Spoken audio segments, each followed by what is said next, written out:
Hello, everyone. Welcome to today's discussion on the challenges of AI-based learning systems. The big topic today is, does L&D on AI make the ROI more measurable? So I got Zahir Jivraj, Tom Head, and Dr. Leena on board. If you could introduce yourselves, and then we'll get on with the program.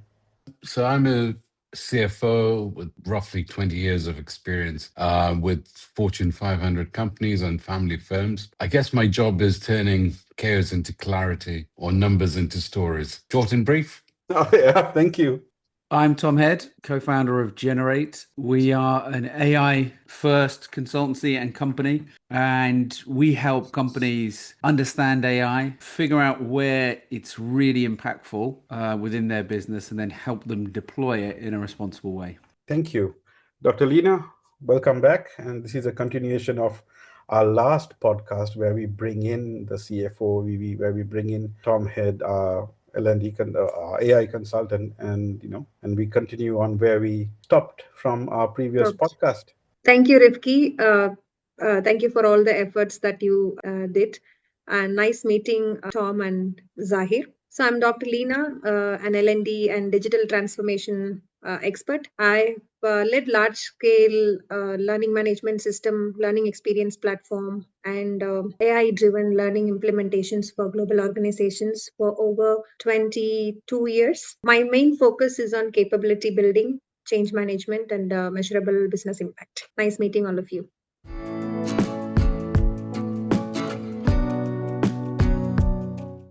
All right, thank you so much. One of the conversations that we've been having in the corporate world and also on our previous podcast is the whole AI hype. Is it really worth it? Does it help with L&D? Does it bring in the measurable ROI? Does it help convince the C-suite? So, I mean, the first question right now is AI learning really worth the hype? I think one thing you've got to hold in your head with AI is two opposing beliefs. It is that it is incredibly impactful and transformative, and it's also, frustrating and not right for everything. You've got to hold these two opposing beliefs, because with anything that gets such weight behind it, you get real fanatics and you get people who are against it. And the reality is it's mixed. Is it worth the hype? Absolutely. The technology is going to transform the world. Does that mean today it should be implemented everywhere for everything? Of course not. Not at all. But I do think 2026 is going to be an interesting year, because I think we're coming out of the last couple of years where there's been a lot of experimentation. There's probably not been that much ROI yet on it. Some people have made certain progress, and in areas I can talk about later where there's definitely an ROI, but in general I think there's not been a massive uplift in productivity. We haven't seen massive job displacement yet. I think that will change this year. I think that will change because of the capability, because of people's understanding, and I think we will start to see two things: much more ROI being driven, and we will start to see job losses in certain areas. Thank you. Zahir, would you like to go next? Because you are our C-suite guest today. Thank you. You're very kind. I think with AI in general, I think we have to be very cognizant of the danger that we face, which is there's a lot of hype, but will it actually deliver the business results that are anticipated? I'm old enough to remember that ERPs were supposed to be great, but if you look at the stats, 70% of enterprise resource programs actually didn't deliver value of the business case to the organizations. So we have to be very careful in how we're approaching it. What is it that we really need from it and want from it? So I think, as Tom mentioned, I think the hype is worth it. There is definitely good business case for AI, but I think we just need to be cognizant that it's not the silver bullet for everything. And I think that's the risk we face. Thank you. Leena, we are the two L&D experts in the group. Start first. Thank you, Rifki. I would say that artificial intelligence isn't a hype anymore, because we consider this as a productivity multiplier. But the value of the productivity multiplier depends on how intentionally we connect learning to the business outcomes. So that's where I feel that the challenge is going to be from 2026, because AI learning systems today, we are just not using only for content generation or for any automation sort of thing.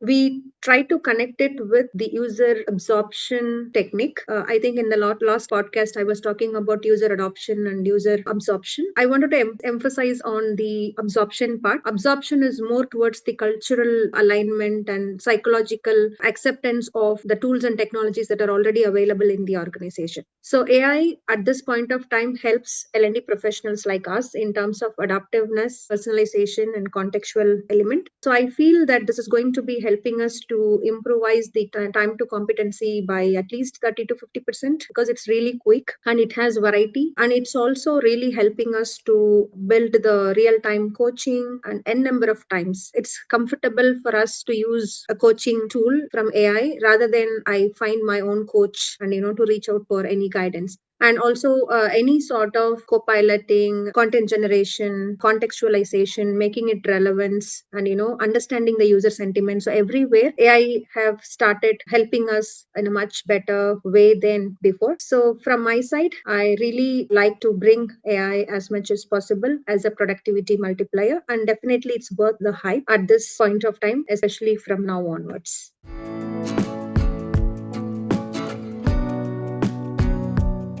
Yeah, thank you. I think from my side, it's to do with the productivity. It's to do with the long-term return, which is mostly quantifiable, in my opinion. AI helps me save time because the moment we pull a person out of work, the cost of the program and the opportunity cost of the person being at work, doing his own production, that is the cost that no one sees. But if you take all that together, giving people the flexibility to learn at any given time during their breaks, when at home or before coming to work, while in commute, that's what AI-based learning systems give. This also helps us transition onto what are the challenges in convincing the C-suite.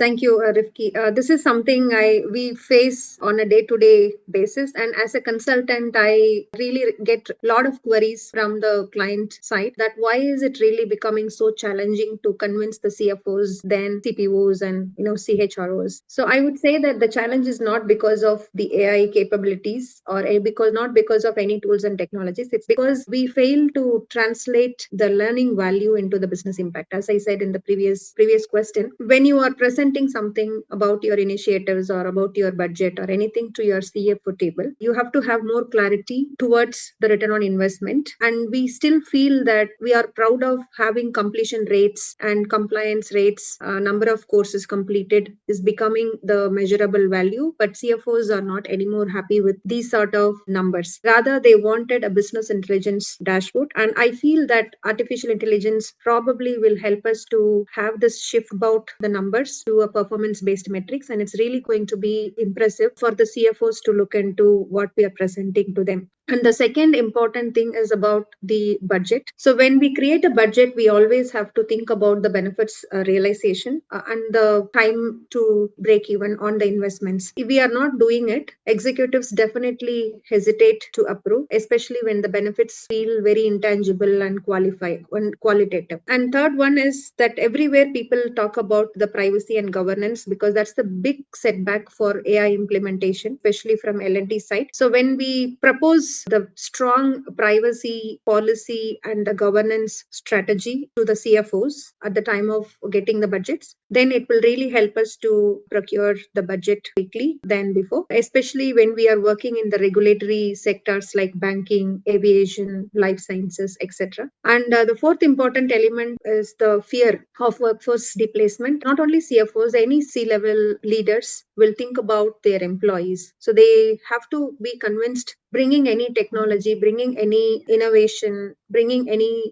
digital transformation doesn't really impact the employee's strength. Rather, we have to make a point that how it is going to be an enabler for the organization. And fifth part is, I think across the globe, at least in the last couple of years, I've been talking to different industry leaders. And one thing that I hear from them is the maturity gap, because we are at least 80% of the CEOs want to invest in AI, but they couldn't because the organization is not yet digital ready. So that's where the problem comes. And if you don't have that strength, then of course CFOs will have the questions about we don't have the foundational digital skills across the organization. So how do you think that these implementations will really going to bring the business impact? These are not just the pointers. These are the things that currently we are facing in the organization.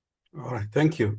Zahir, I think this requires a very detailed insight from your part and to Tom as well. I think it's a fascinating area. And I think what one has to really look at is if you look at some of the traditional metrics used to measure L&D, things like completion rates, things like satisfaction rates, in my view, they're somewhat meaningless. And I'll give you an example. Many years ago, I was working for a tech company and the head of sales stood up in an organization and said, I've finished all my compliance requirements. My secretary did all of them for me. And you kind of look, yes, he's on paper completed it. It means nothing. And so I'm very completion, means very little to me as a CFO.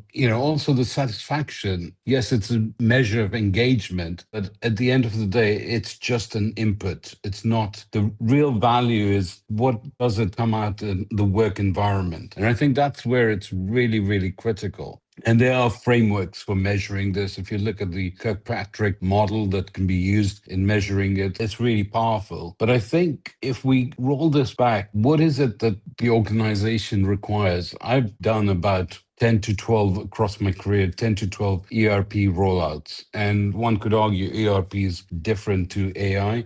But I think you hit the same kind of challenge because, as Leena pointed out, it's the culture.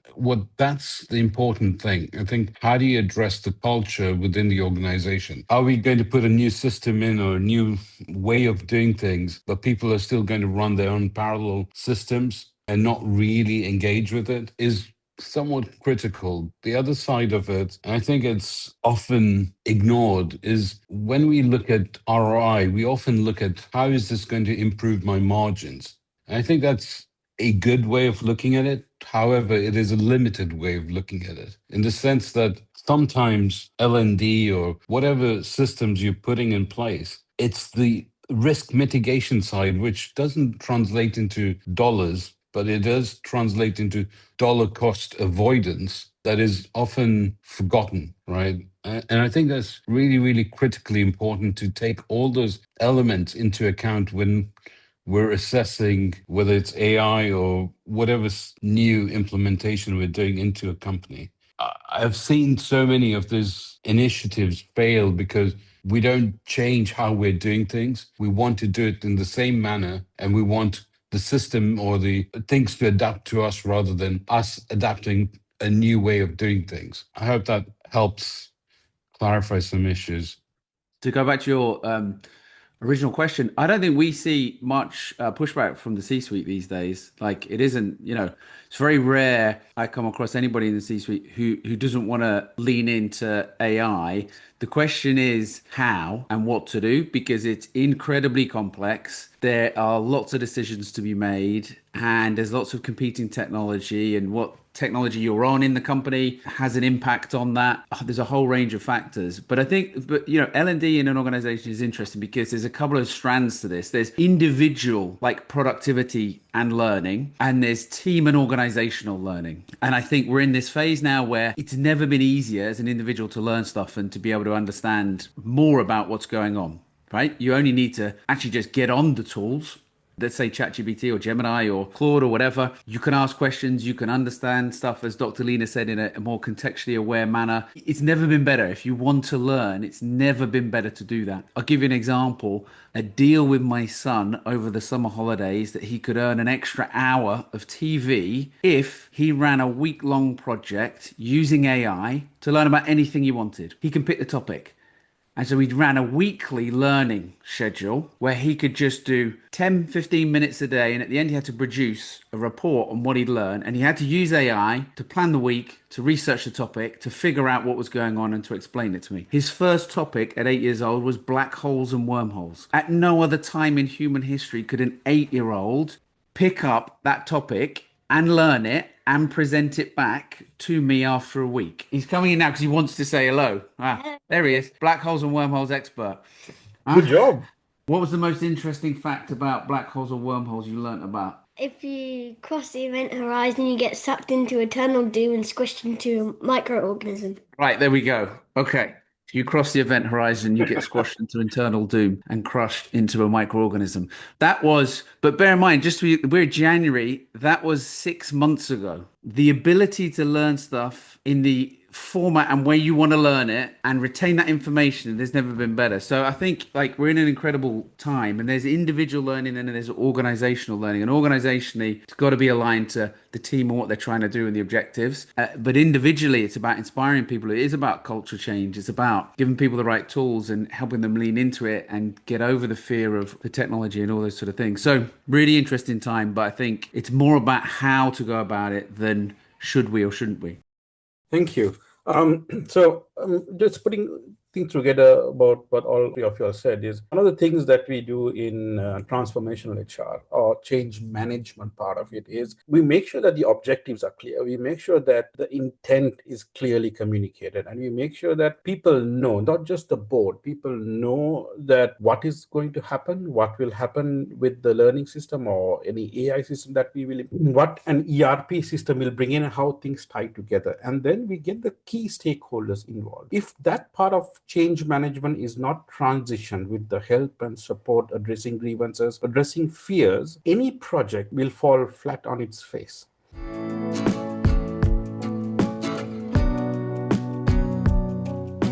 This actually transitions on to the third and final segment, and I think we could talk our experiences on this. How can we help people transition onto an AI-based learning system? I know what I said is at the very top is just skimming through. What else can we do? Because you're looking at the organization, the employee who run the organization, and then you look at the shareholders, the stakeholders, the board of directors, the C-suite, everything from the top. So it has to marry perfectly. That's when the money that you spend comes in proper. AI as part of the learning and development initiatives is an inevitability. We're setting up a company ourselves in terms of how do we measure the impact of L&D, right? And we're marrying within that AI and the really trying to provide a key ROI metric for different learning providers to C-suite organizations, and really providing them with a robust framework for it. As Tom said, you're pushing against an open door with regards to AI right now. People are willing to do it, but they don't necessarily understand how it's going to come through. But if we look at L&D in a wider sense, for example, when you look at the ratings of MBAs, it's a bit of a nonsense at best, because a lot of the metrics can be manipulated. When we look at salaries of graduates from MBA programs, if I put myself in, say, Qatar and have very high paid MBAs joining my program, I can manipulate the metrics, right? And a lot of things like that happen. So we really need to be able to provide organizations with what's the impact of this L&D initiative, and how can you actually work that through? And I think a lot of that comes down to, are we measuring well before we start the program? Because sometimes when people talk about the impact of programs, it's almost an afterthought rather than thinking about it before, right? And sometimes, with L&D programs, it comes down to last minute, and organizations are almost grabbing people and saying, you're going on this program. And there isn't the time to actually create the right baseline to measure the actual impact. AI is going to be powerful in L&D. I think that debate is gone. It's a reality. But I think it's really, how's the culture going to change of how we approach things, how we're going to measure the impact. And that impact measurement is incredibly important for organizations. It's really good points there. And I think there's also this thing, which is in the world of business today, everybody's busy, right? If you ask anybody in most roles, they're busy. The task list is never ending. It's longer than it ever has been. If you really want to transform an organization, to get into AI takes time as well, right? A lot of the things I think we'll see companies starting to do is they will need to allocate some element of time in a role for either a small group within a team to explore and figure stuff out, or for the whole team to take time on a regular basis to learn AI. And when we say AI, that's a massive topic in itself, but the most relevant bits to them in their role. And I think you have this combination of, you need program rollouts, of course, which bring people in, which bring them into the conversation, which help them upskill and understand AI.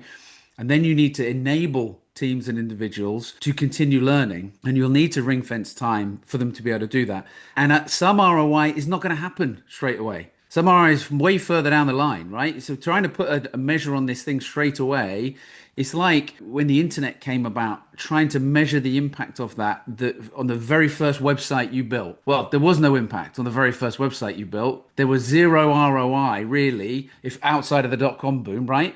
On those first websites, but the ROI was there, just wasn't able to be quantified yet, because the people who got on, built those first websites, started to learn the technology, got way ahead in the years that followed. And I think this other bit of it, which is you have to take a longer term view on it as well. Now, as long as your teams are experimenting in the right areas, then you will find that ROI. The danger with AI is it's never been easier to experiment in a million areas.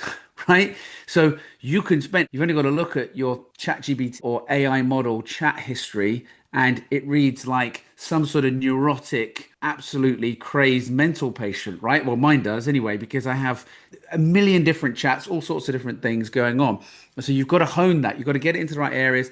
And then you have to get it out of whatever you're using into systems that other people can use. And that's really, really important. And even this morning I read there was a researcher in the States who he lost 2 years worth of data, as in his ChatGPT history, when he turned on privacy mode. And it's a really good example of, you can't keep stuff in the chats, right? You have to have a way of extracting it out, putting it into things that you discuss and talk about, putting it into things you evolve, and then moving those things forward. So I think there's both a longer term view needed on a lot of these things, and there are systems and processes and cultural change that needs to happen as people pick up the tools and more learning.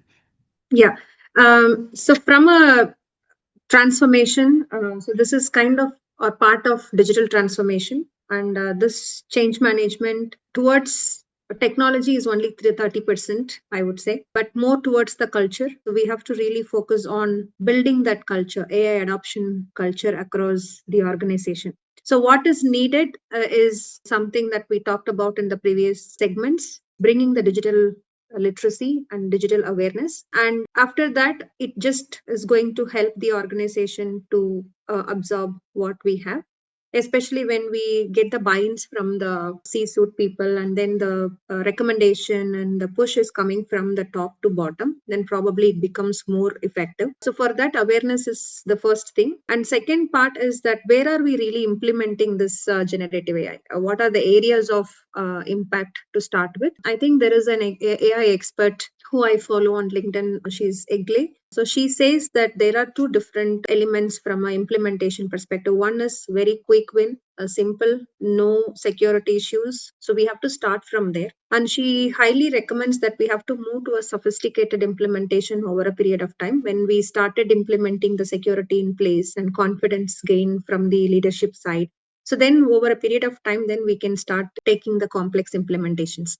And we definitely should have three different set of people. One, the sponsor, who wanted to set the vision, creates the budget, and really push things from top down from a support perspective. And then there should be a ground lead who really creates that excitement. I would say this is mostly from a change management team or user adoption team, who focuses on running the campaigns and getting opinions from employees. So it shouldn't be just one-way feedback. It should always be 360-degree feedback. And then the third person should be the accelerator lead. So who converts those ideas, employee ideas and the organizational ideas, connecting with the organizational objectives, and then create a prototype. So this is the core team that who works on the artificial intelligence initiatives.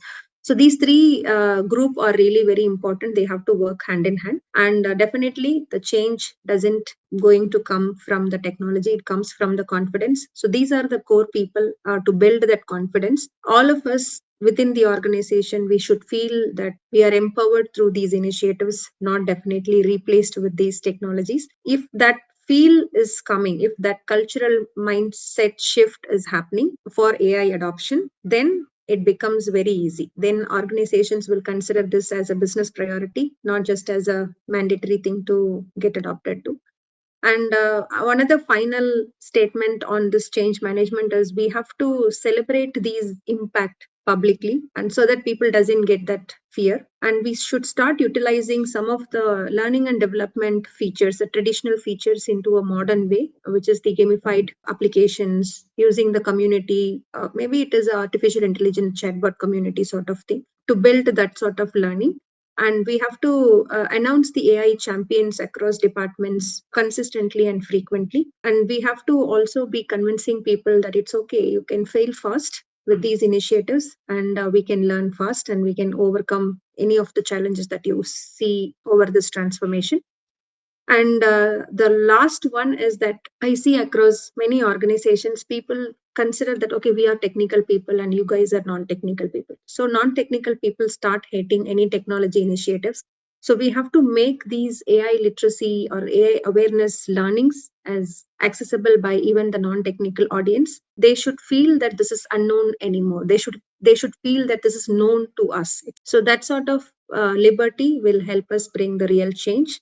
So I hope I have answered your question, Rifki. This is really something that I'm into right now, and makes me feel happy that people are all having the similar kind of approach towards this change management. Thank you very much, Dr. Leena, Tom, and Zahir on those very valuable points. It's important to make sure that we handle the change management really, really well, and those change champions are essential right from the get-go. And it has to be a continuous one, because you will have different walks of life and different levels of talent in HR, in the organization. That requires a different level of help. Some might need a longer hand-holding, some might catch on pretty quickly. One of the things that we have to pay attention to is the ethics around HR, what they can use it for, how they can use it for, the validation of the information, and the disclosure to and how they use the whole AI learning and AI systems when they start producing results. And I think, Tom, thank you very much for giving us an example of your son and bringing him as a cameo. I think that's much appreciated. It's brilliant. So at the heart of it, it's not a technical issue, it's not an HR issue, it's not a finance issue. But the question is not if we adopt, but then how do we balance the risk, the return on investment, the human impact, and the business impact? So I think if we look at AI in L&D, it's really, moving away from or moving forward from the metrics of completion and, how much the trainer was liked, to really looking at competency, behavioral change, and business results. It's really focusing on those kind of metrics where I think, which are a bit more measurable, that really starts to drive change. But I think the risk is, to my mind, still evolving. And the challenge we have with the risk of AI in general is, where is the governance coming from? Who is going to be driving the governance? And you're going to end up with different markets for AI governance, right? It's a bit challenging when you look at it from that perspective. So whether different countries will have different thresholds for governance, I think that's where the real danger lies, is what do we mean by governance? Things that are culturally acceptable in one region may not be in different regions. And we have to be very careful when we talk about risk, the aspects of governance and what it means in different regions. But I would say at the end of it, AI and L&D is going to be very important. And to Tom's earlier example with his son, I think if we drill down and look at how AI is being used in schools, I think there's a lot of learning from how it's being used in schools to applying that into organizations. I've seen it in a much more robust manner used in schools than it is used in organizations. Yeah, I think risk is super important. I think if you just go into an organizational level and think about risk, and I'll tell you some stuff that we've seen again from working with clients, is like AI is out the bag. It's you can't sort of, or you can no longer try to sort of stay on top of everything. But I liken it to the pocket calculator. When the pocket calculator came out, there was a group of mathematicians who thought it would ruin maths, and it was banned in schools. You couldn't use it. to do maths because it was going to make us worse at maths. And actually what we quickly realized was all of a sudden every household has got one, so you can't ban it. And it didn't make us worse, it made us better, but it was, how we used it. And while AI is very different to a pocket calculator, the principles are the same, right? It's out the bag. People are using it in your organization, whether you like it or not, whether you've got a policy that says you can or can't use it, they're using it. I've seen people walk out of a building to get off the Wi-Fi and the VPN and the network to use AI on their phone to do work, to walk back in, to upload it to their computer. So it's out, right? The best approach and principle is you need clarity and you need to train your people to be able to make smart decisions. And a lot of that is about the data they're putting into these models and different AI platforms and tools and everything else. And you can't police that 24/7. So what you've got to do is upskill an organization to be able to make good decisions in the moment and to be able to understand the impact of what is going on there. And I think that's really, really important. And so getting on top of that is, of course, an education program. It is, of course, still a loud list of technology of what we use and what we don't use and what we put into it and what we don't put into it.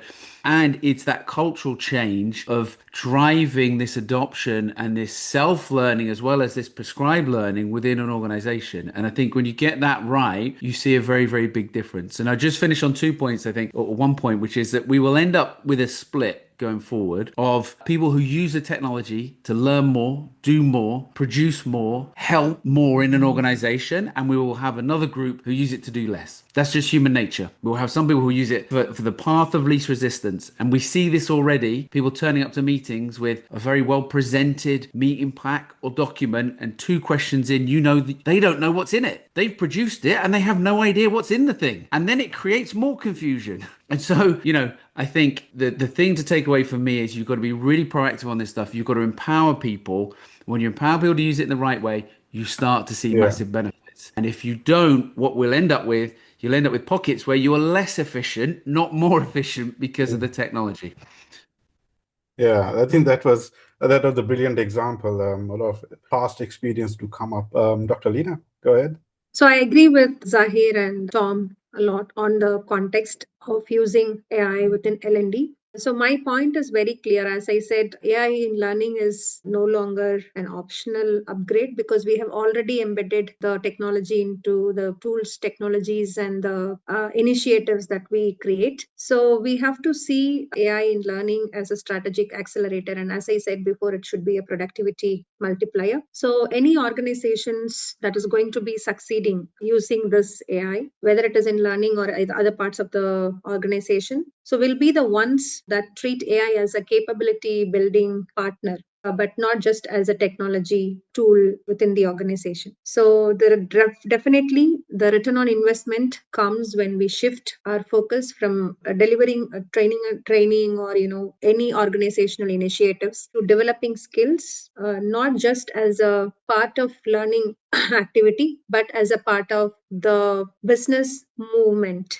So it should move something from here to here, and it should be measurable, and it should always have a cost impact. And as I think Zahir has rightly mentioned, that not just as always, it doesn't need to be a revenue generation side. It can even be a cost saving part. And if we can connect these initiatives to that particular context, then we will be succeeding. Whether it is AI or any other digital transformation technology, we will be succeeding it really well. And also, it shouldn't be thought or it shouldn't be seen as a technology rollout. We have to see this as a cultural transformation. We are all responsible to make this cultural transformation. As Tahir rightly mentioned, either you use the tool wisely or don't use the tool at all. It both have a direct impact towards the organizational performance, not just as an individual performance. So the real question to people who are watching this video is not about whether to adopt the AI or L&D or not, but how are you planning to balance the risk of having these tools and technologies? How are we going to bring the return on investment or even the cost savings on the table? And what type of different experience that you're going to bring to your human resources, not just as a replacement, but as an enabler. And how are you going to convince the CFOs and CPOs, CHROs, CEOs in terms of the business impact? But the need is very huge. People, I think the World Economic Forum has estimated that at least 1 billion workers globally would need to be reskilled by 2030. Are we going to use AI to support this vision or mission? Or we are just going to be having the traditional method and will still struggle? So this is the question for anybody's thought. And thank you so much once again, Rifki, for having this intellectual conversation around AI, finance, and L&D. I thoroughly enjoyed it. Thank you. You are welcome. Thank you very much, Dr. Leena, Zahir, and Tom. And I'm sure this will generate a lot of thought amongst people working for organizations and then people looking to adapt or create proposals to convince their board, to convince their people to going for a L&D system. So, I mean, we are open to reach out, and this is to the viewers. You are free to reach out to myself or Dr. Leena from the L&D perspective. I will drop in the links for Zahir, who is a well-experienced CFO. He's from Cygnet Limited. And also Tom Head, who's from Generate UK, who has vast experience in implementing AI-based systems in companies in the UK and also in the Middle East as well. I will drop in the links. Please reach out to us. And if the viewers, anybody wants to bring us together to roll out a project, we will be happy to do so. We are open to do so. And a final note of thank you from myself. Thank you very much for all, and thank you to our viewers. And I will hand over the mic to Tom, Leena, and Zahir to give their thanks and to reach us on our respective communication or reach out to myself. Thank you, Rifki. Thanks for bringing us together and running this really interesting discussion. Really appreciate it. Happy to. Thank you, Rifki. Thank you, Leena. Thank you, Tom. It's been an interesting conversation. It's my first podcast, so it has been a bit of a learning curve for me. But I appreciate the opportunity and I'm looking forward to anyone who wants to reach out to have a chat. And if anyone's wondering, Zahir and myself always wear the same color shirt. So that's just, if we ever appear on a podcast, that's as part of our contract, that's written into it, just so you're aware. Yeah. So that means, Leena, you need to get a red shirt, and so do I. I do have, but I have my costume designers at home. They say, oh, this is because they're all excited to see me on the TV, because it is really, you're creating such a interesting opportunity, Rifki. So last time when you just shared, I think he shared it on 1st of January. So the new year really started well with me being on the TV. So kids were really too excited to see the first podcast, and then it continues now. Really happy to be connecting with you, Rifki, Tom, and Zahir. So first of its kind, connecting with CFO and an AI expert on the big forum. So looking forward for more such interactions. It really gives us an opportunity to prepare and, do more research towards those topics. Thank you, Rifki, for this, and more such things, Rifki. All right. Thank you very much. And to our viewers, please like, share, subscribe, and please reach out to everyone. Thank you very much. Thank you. Thank you. Bye-bye. Bye. Bye.